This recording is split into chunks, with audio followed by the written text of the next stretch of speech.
gestación hasta la implantación, que viene a ser la primera semana de desarrollo. Si se acordarán ustedes, en la primera clase nosotros vimos el proceso del desarrollo de los folículos en los ovarios. Hemos hablado que los folículos en la mujer fértil, estamos hablando de los 15-45 años, se forman una cierta cantidad de folículos. Estamos hablando de cuánto aproximadamente, ya habíamos dicho, quién sabe, entre 400 a 600 mil, dicen, ¿no? Folículos que se van a formar, y en cada ciclo aproximadamente de 400 a 500 van a ir desarrollándose su evolución normal, es decir, las células especializadas que forman los folículos primarios empiezan a desarrollar, van a llegar a los folículos primarios, secundarios, terciarios. Algunos no llegan a madurar, o sea, se quedan solamente primarios o secundarios y vuelven a evolucionar. Entonces, ese es el destino que tienen los folículos en la mujer. Pero cuando aparece ya la hormona, una hormona que es importante, que es la folículo estimulante, empieza a cambiar la historia. Vamos a ver que ya empieza a desarrollarse hormonas importantes a nivel de los folículos para que ellos empiecen a desarrollarse completamente. Entonces, en ese mecanismo de las hormonas que regulan el cuerpo humano a través de las hormonas, ustedes saben que las glándulas de secreción interna están reguladas por un órgano principal que es el hipotálamo.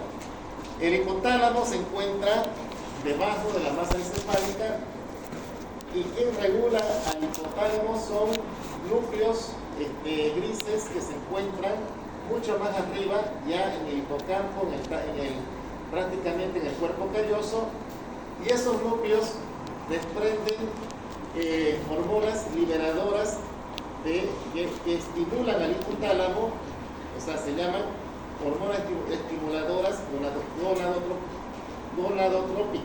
gonadotrópicas. Estas hormonas estimuladoras gonadotrópicas hacen que el hipotálamo mande una señal a la hipófisis, que está mucho más abajo, y la hipófisis es una glándula que tiene dos partes, una parte anterior y una parte posterior y una parte intermedia. Entonces mandan a la glándula, a la parte anterior, donde ya las hormonas gonadotrópicas que están en la parte anterior de la hipófisis estimulan directamente los ovarios, estimulan el útero, diversos órganos en el cuerpo humano. Ese estímulo que causa a través de las hormonas gonadotrópicas, a nivel de los ovarios vamos a encontrar lo que viene a ser la folículo estimulante. La hormona folículo estimulante tiene el papel importante de desarrollar esos folículos desde primario hasta que maduren los folículos. Es más, la presencia de la hormona folículo estimulante, cuando tiene grandes cantidades, va a estimular para que se produzca otra hormona, que es la hormona luteinizante. Entonces, para que nosotros tengamos una idea, primero hagamos más o menos como una práctica, un ejercicio. Supongamos que el ciclo menstrual sea de 30 días. Bueno, 28 días para ser más exacto. Tenemos el ciclo menstrual en 3 porciones o 3 partes. Uno que es el periodo menstrual, el otro que es el periodo proliferativo y el otro que es el periodo progestacional o secretor.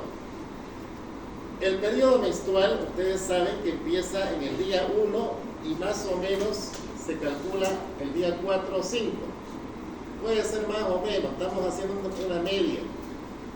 De ahí, una vez que con la menstruación van a salir 2 capas del endometrio. Decíamos que el endometrio es una de las capas del útero que tapiza por dentro. Luego tenemos la capa muscular y la capa del perimetrio. El endometrio a la vez tiene 3 capas. ¿Cuáles son las capas del endometrio? A ver. 3 capas tiene el endometrio. Le hemos pasado a la anterior clase.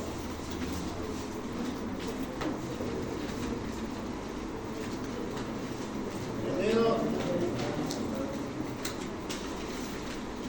no están leyendo, ¿no? Y el 31 de mayo es su primer parcial. Por si acaso, me estoy adelantando.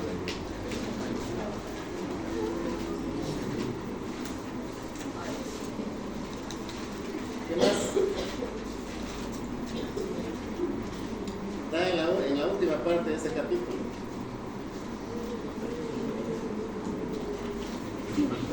Basal, compacta y esponjosa.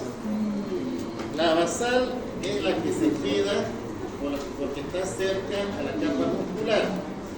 La esponjosa y la compacta se eliminan con el periodo menstrual. Una vez que el endometrio se ha adelgazado, porque ha salido estas 2 capas, ahora, ¿por qué se sale? Porque hay una ruptura de los vasos, ya no hay estímulo de la progesterona, los vasitos empiezan a romper sus paredes, a haber lisis, a haber espacios lagunares de sangre, y al final se depriva, o sea, se sale toda esa sangre que no tiene oxígeno y se elimina. Cuando nosotros hacemos la prueba, por ejemplo, de la sangre, si le ponemos, ¿será que esa sangre de su menstruación va a coagular o no va a coagular? ¿Han hecho la prueba? ¿Coagula o no coagula la sangre de la menstruación? No coagula, porque ya se han alterado los factores de coagulación. Hay factores 3, 5 y 7 que están alterados completamente. Ya no es una sangre que prácticamente es residual. Ya no existen las células porque están sin oxígeno, ya ha habido una lisis celular. Y todo ese material sale con la menstruación. Una vez que sale la menstruación, empieza otra vez el endometrio a crecer. Empieza a crecer las 2 capas, la esponjosa y la compacta, gracias a una hormona que es la estrogénica o el estrógeno. ¿Dónde se forma el estrógeno? A ver, ahí estamos. El estrógeno se forma también como los folículos se están desarrollando, el primario, el secundario y el terciario. Vamos a ver que el óvulo que se encuentra en los folículos está rodeado de una célula, una capa celular. ¿Qué se llama esa capa celular que rodea al óvulo? Deberían saber. Cúmulos o forus. El cúmulo o forus rodea el óvulo.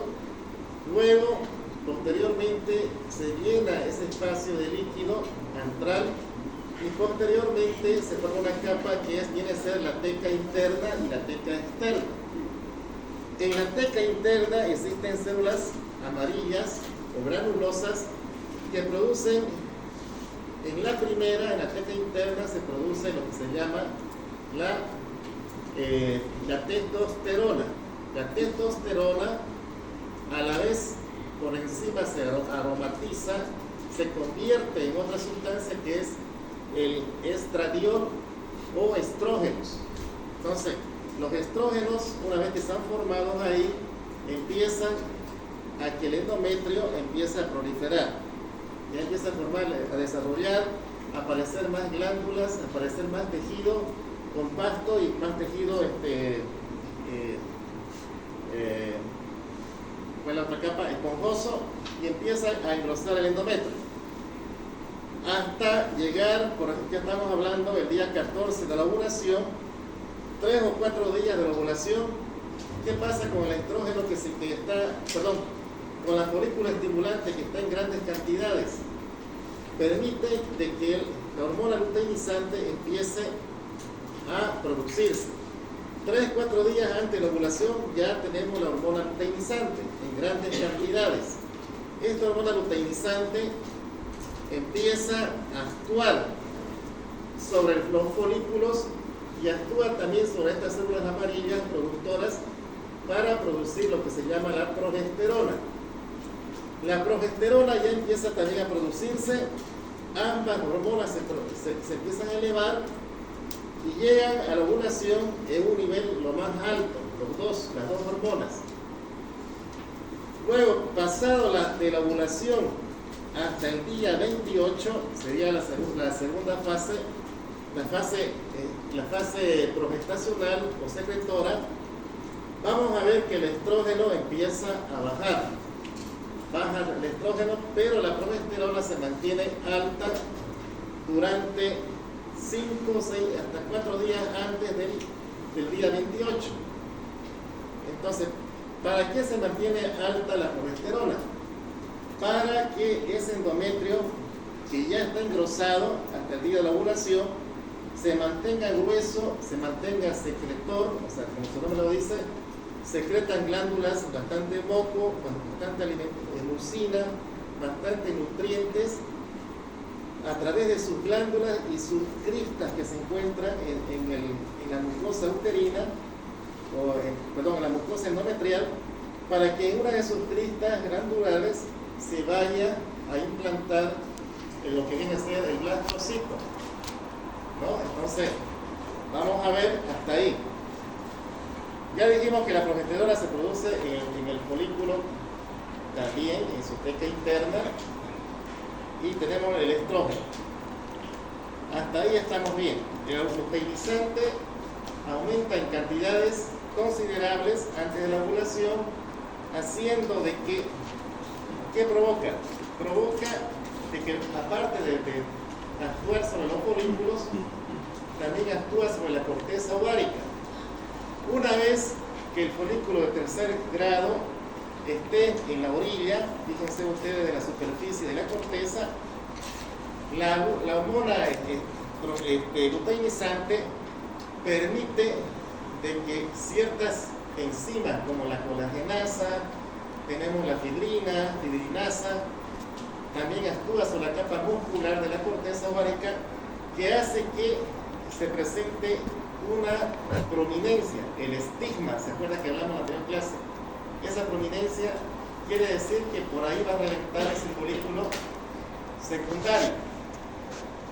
El folículo, para convertir el folículo maduro, para que reviente y salga el óvulo. Hasta ahí ya tenemos un folículo de aproximadamente más de 2.4 centímetros. Cuando hay ese estigma en la superficie ovárica o esa prominencia, empiezan a mandar sustancias que son interleucinas o mediadores químicos a las fimbrias de las trompas. Y las fimbrias de la trompa, a través de las sustancias, ya saben el lugar donde se va a romper la corteza ovárica. Empiezan las fimbrias a atrapar ese lugar como un guante, empieza y lo atrapa, las fimbrias. Van a ver más adelante, si no tengo aquí están, ¿ves? Las fimbrias empiezan a atrapar el lugar donde va a salir, donde va a reventar el folículo terciario. Una vez que llegamos a la ovulación, el día 14, revienta la corteza ovárica y es expulsada el óvulo con una capa fina de células que lo rodean, que se llama el cúmulus oforus. Como están viendo ustedes acá en esta imagen, ahí tenemos el cúmulus oforus. Sale el óvulo con sus cúmulus oforus hacia el conducto tubárico de las trompas. Una vez que ingrese el conducto tubárico, ¿qué va a pasar?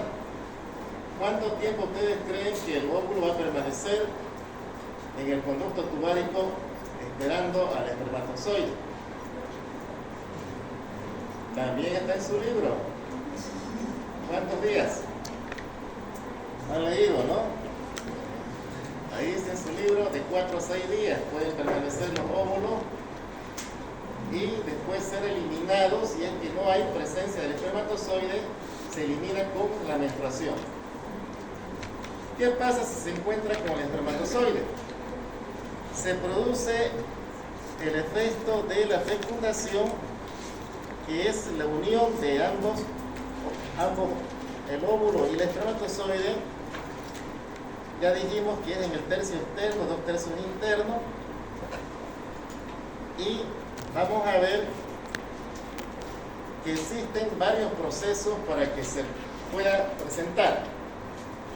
Cuando el espermatozoide es depositado en la vagina, más o menos estamos hablando que de los 300 millones, ¿cuántos van a quedar en el cuello vaginal? También está en su libro, cuidado que sea pregunta de examen.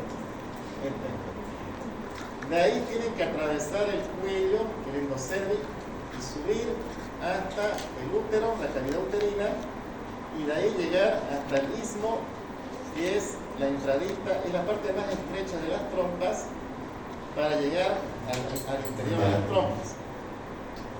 Van a ver ustedes que cuando llegan hasta el istmo, los espermatozoides ya van a estar más reducidos en cantidad, y a nivel del istmo de las trompas, ahí se produce un proceso de capacitación de los espermatozoides. Entonces vamos a ver acá, ¿qué experimentan? Capacitación y reacción acrosómica. ¿Qué es la capacitación? Aproximadamente dura 7 horas la capacitación ahí en la trompa. Ahí le van a decir seguramente que tiene que ir hasta el óvulo, que tiene que ir directamente al óvulo. Ya tiene la señal para ir a brincarle, si ustedes quieren, imagínense cualquier cosa, y ya lo tienen al óvulo ahí, listo para correr y llegar y ser el primero en llegar, ¿no? Pero también existe una reacción,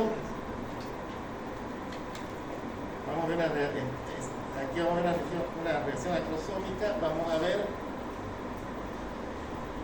que existe una reacción acrosómica cuando el espermatozoide, el primero que llegue a atravesar, va a estimular, es como unas alarmas de una casa alrededor.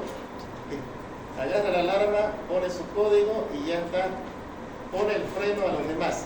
Solamente él ingresó y a los demás no pueden ingresar a través de la pared citoplasmática del óvulo.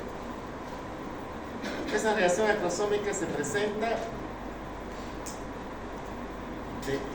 precisamente primero en la zona pelúcida. La zona pelúcida viene a ser una especie de membrana formada por células que se han unido, se han especializado. Una vez que el cúmulo boforus ha sido eliminado con el óvulo, este cúmulo boforus crea esta membrana que viene a ser la zona pelúcida. Esta zona pelúcida es mucho más gruesa, es mucho más selectiva y le permite también dar nutrientes al óvulo. Y es ahí donde penetra el espermatozoide para atravesar a través de sus enzimas, las acrosinas, las tripsinas, atraviesan la zona pelúcida. Ahí están viendo, por ejemplo, atraviesa la zona pelúcida y una vez que ingresa, se activa la reacción acrosómica para que nadie más pueda ingresar. Entonces vamos a ver cuáles son las fases de la fecundación. Primero la penetración de la corona radiada y luego la penetración de la zona pelúcida. Vamos a ver que una vez que ingresa el primer espermatozoide, modifica prácticamente la sensibilidad o sensibiliza la zona pelúcida para que no pueda ingresar otros espermatozoides. Liberan enzimas lisosómicas alterando las propiedades, causando lo que viene a ser la reacción de zona, ¿no? A ese nivel causa una reacción de zona.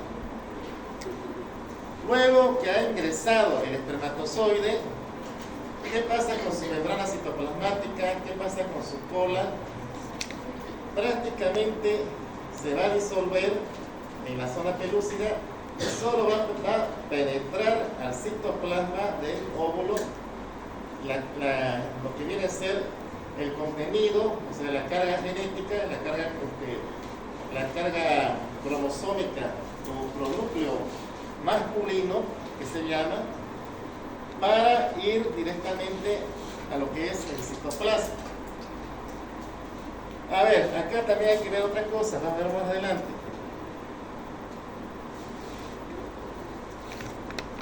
Aquí ven, ustedes están introduciéndose el espermatozoide. Acá ya hace el pronúcleo masculino, la carga genética del varón y prácticamente el óvulo en qué estadio se encuentra. Se encuentra en profase 1. En la profase 1, una vez que ingresa el espermatozoide, empieza ya en la metafase 1, donde empieza primero, ahí empieza se presenta ya la pérdida de un cuerpo polar. Luego empieza la segunda fase, que es la meiosis 2.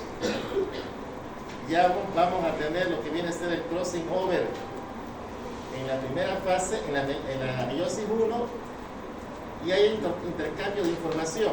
Ya en la meiosis 2 ya se produce el intercambio, ya se ha producido y empieza a dividirse otra vez, dando ya 2 cuerpos polares. Más el uno que estaba en la primera fase, son 3 cuerpos polares, ¿no? Para que vean ustedes, son los 3 cuerpos polares para quedar prácticamente ya en una célula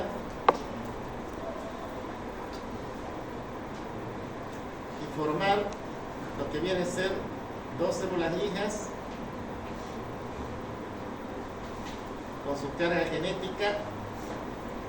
Será haploide o diploide.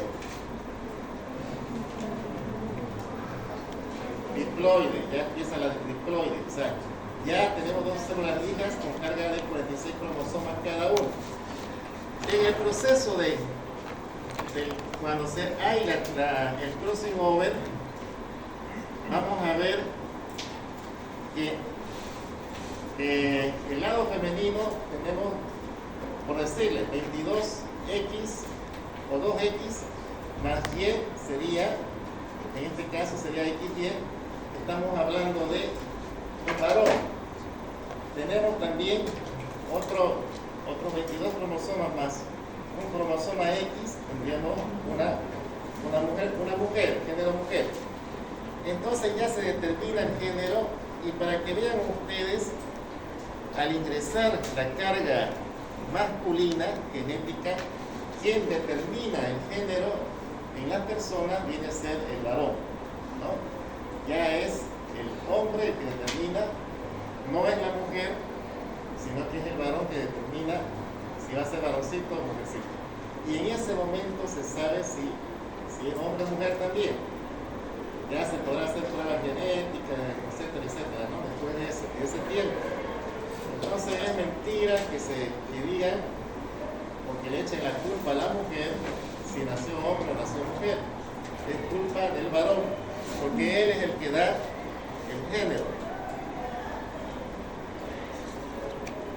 Bueno, una vez que se han conformado las 2 células hijas, empieza el proceso de la mitosis para la división celular. Primero tenemos una división binaria y luego tenemos la multiplicación de las células. Esa multiplicación de las células van a ir multiplicándose 6, 8 células. Se forman las tómeras al principio de 6, 8 células. Luego se va compactando esa célula como una bolita llena de células hasta la etapa de Morgan. La etapa de Morgan, ¿cuántas células tiene? Esta siempre es pregunta de examen. ¿Cuántas células tiene la etapa de Morgan?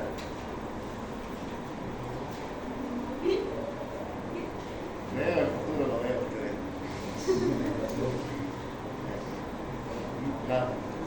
La etapa de Morgan quiere decir que es un acúmulo, una bolita de células que se están formando, pero en esa etapa ya pierde la zona pelúcida.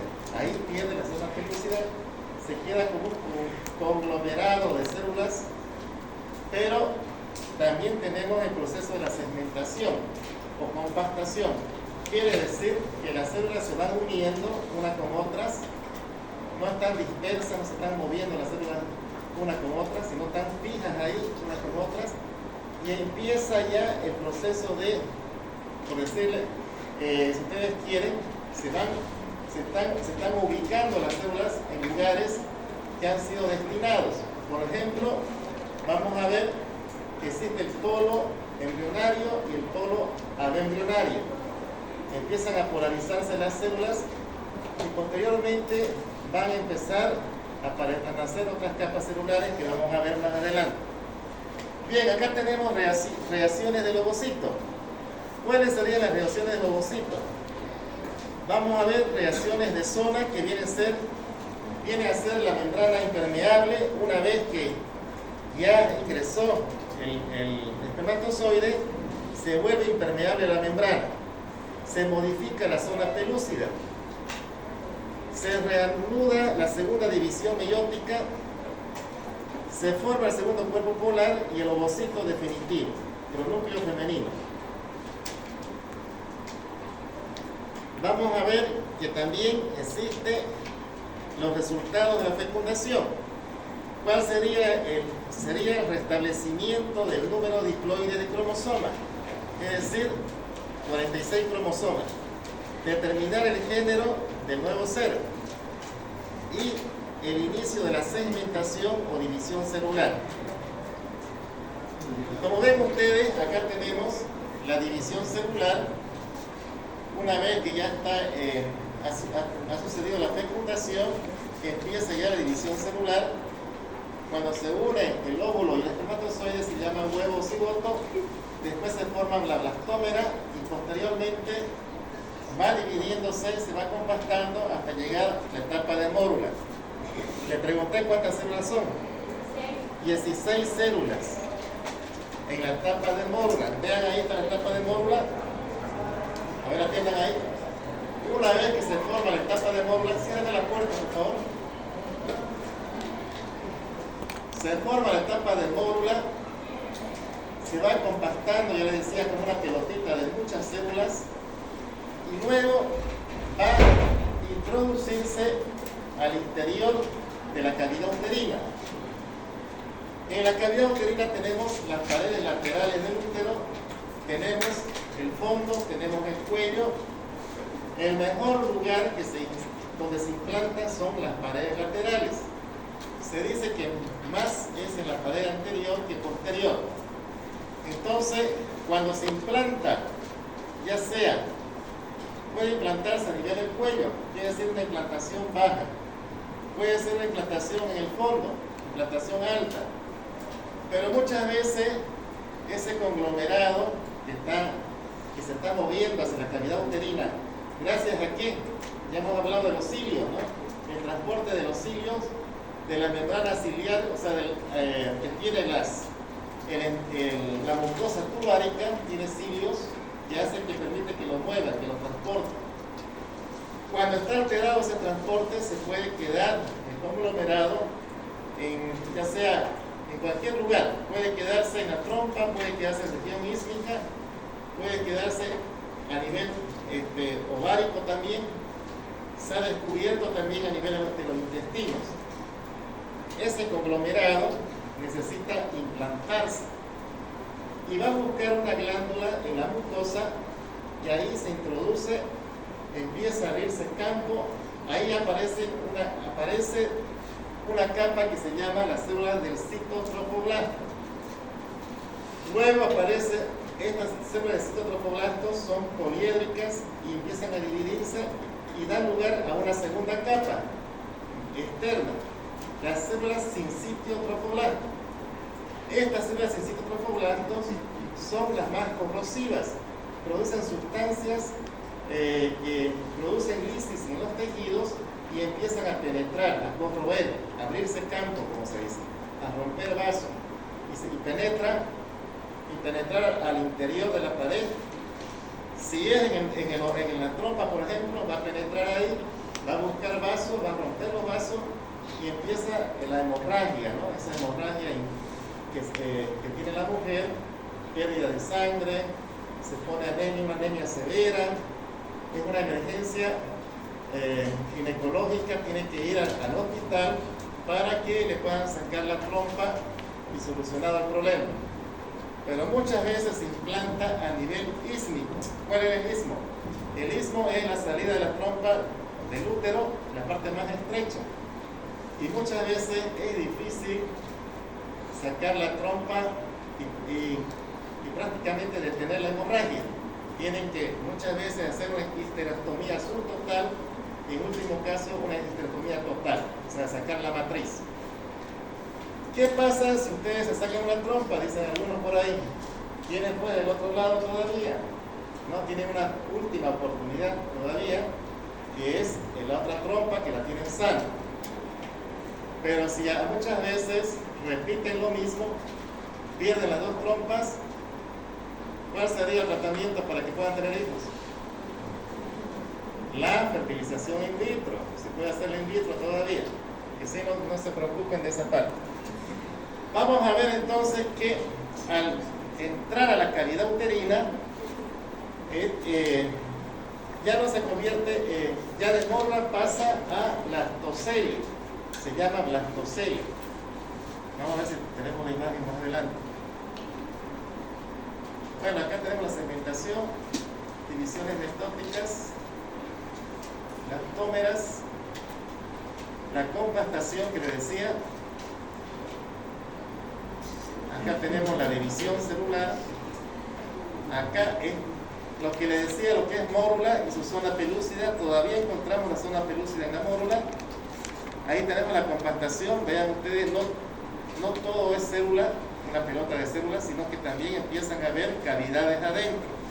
Cavidades con líquido adentro que se llama blastocele, que viene a ser el saco vitelino primitivo.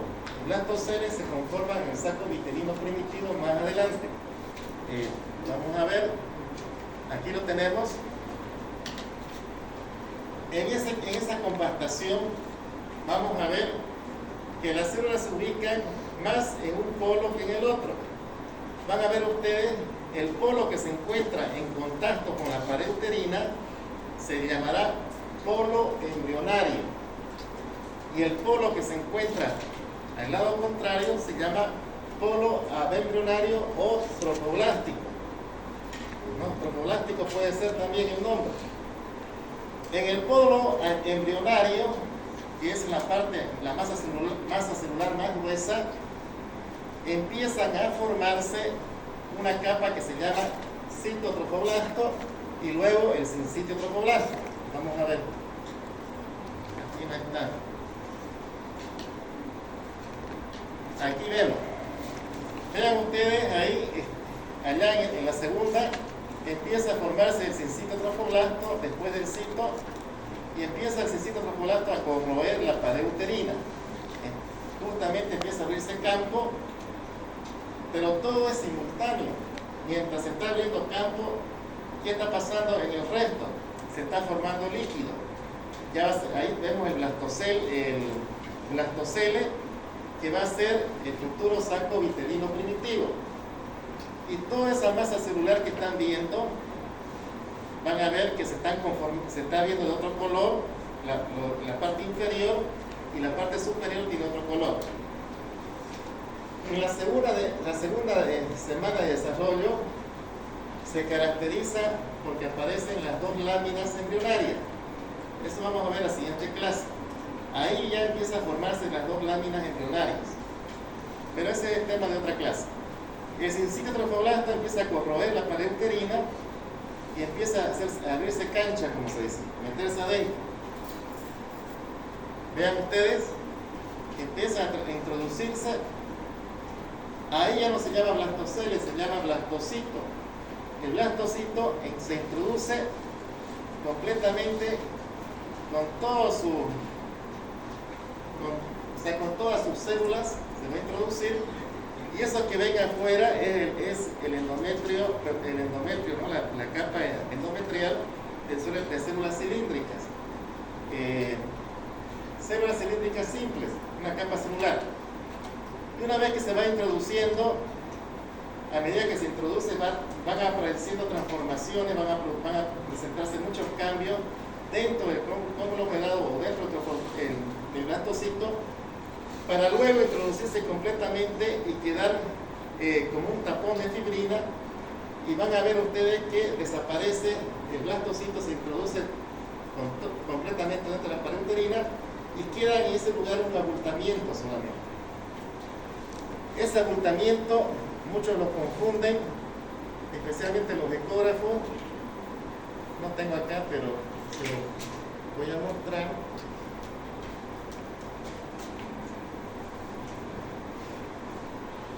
No vaya. Bueno, vamos a dibujar.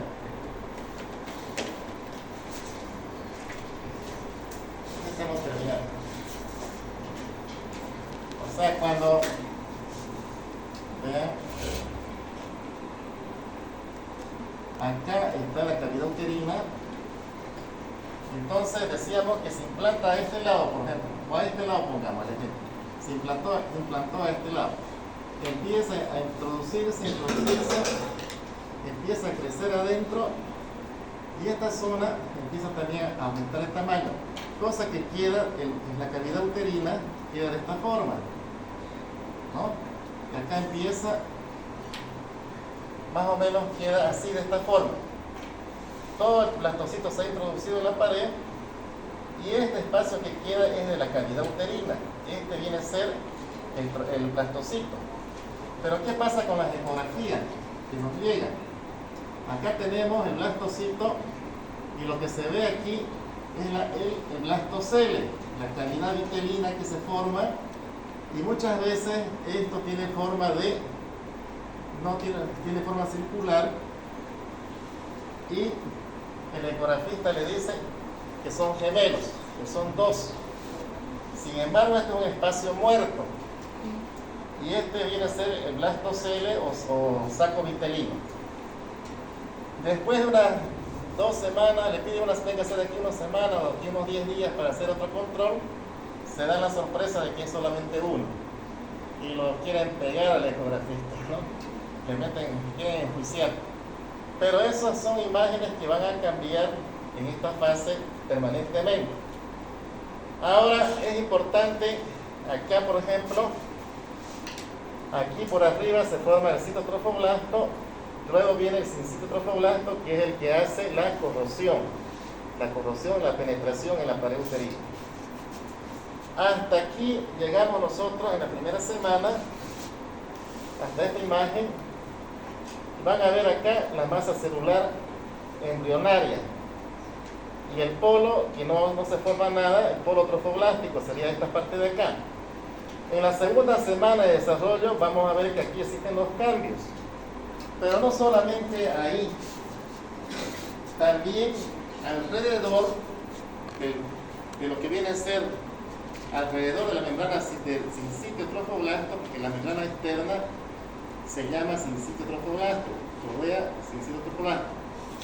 Alrededor existen otros cambios, como ser la formación de las lagunas sinusoidales, empiezan a formarse lagunas de sangre, empiezan a romperse vasos, y todas esas lagunas, ya cuando ya aparezca el mesodermo embrionario, se forman los futuros vasos, que son los vasos uterinos, o sea, los vasos útero-fetales, o es la futura circulación sanguínea del feto. A ver, vamos acá un ratito. Bueno, hasta acá sería, digamos, lo que se ve en la primera semana. Vamos a ver, porque se cierra la pared uterina con una fibrina, un tapón de fibrina, y luego se cierra completamente. Y van a haber muchos cambios ya en la parte externa, por fuera, pero dentro de la pared del útero, que es lo normal. Hasta ahí sería la primera semana, y vamos a ver que para la segunda semana ya estamos hablando la formación ya de la capa del endodermo y el ectodermo, que son dos capas que se forman primero.